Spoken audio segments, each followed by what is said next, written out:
a physician, busy, right? Physician, emergency room doctor, drug companies, bringing all the donuts and bad food and so forth, So I ended up, overweight, high blood pressure, diabetes, high cholesterol.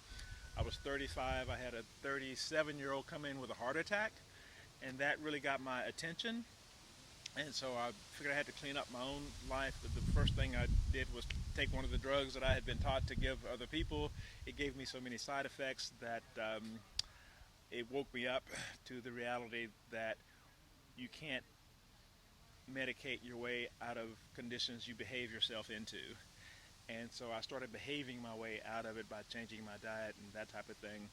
And so I went on to get very good at that, and that's what I do now, is facilitate other people doing that same thing. I did it one-on-one for a long time. Now I do it, in group and corporate settings, and educating other younger physicians about how to facilitate this process. So, I really don't remember. I know that I started watching some YouTube videos. I'm not sure why I started. I'm not sure what precipitated me to start watching the videos, but the more I watched, the more it resonated with me, and I knew that, or I had the thought that, that's something I would like to do. The obstacle, was, me being in Amarillo, and everything seemed to be down in Peru. But then as I put it out there, I found, so another patient of mine, she had been here to SoulQuest. And I said, wow, there's something right here in the U.S., right? And it's just over in Florida. I mean, that's, I did the MD, but I did a PhD also. I mean, so I'm geared toward researching things and finding out information. And so I did the due diligence on ayahuasca from the lay people, who had done ayahuasca, though, all the way up to physicians, psychologists, and other chemists, right? I investigated the chemistry of it and that type of thing. So I've done a lot with plant medicine.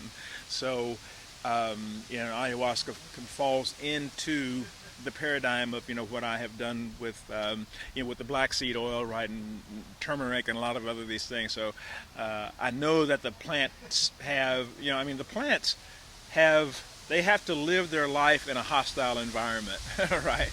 With all these bacteria and fungi, and so forth. So they have to make stuff in order for them to survive. I mean, even to survive the sun rays. So we say, you stay in the sun so long and it gives you cancer, right? Well, how come the plants don't get cancer? It's because they have had to develop medicine, right, in order to protect them from the sun. They have had to develop medicine in order to protect them from the fungi, right?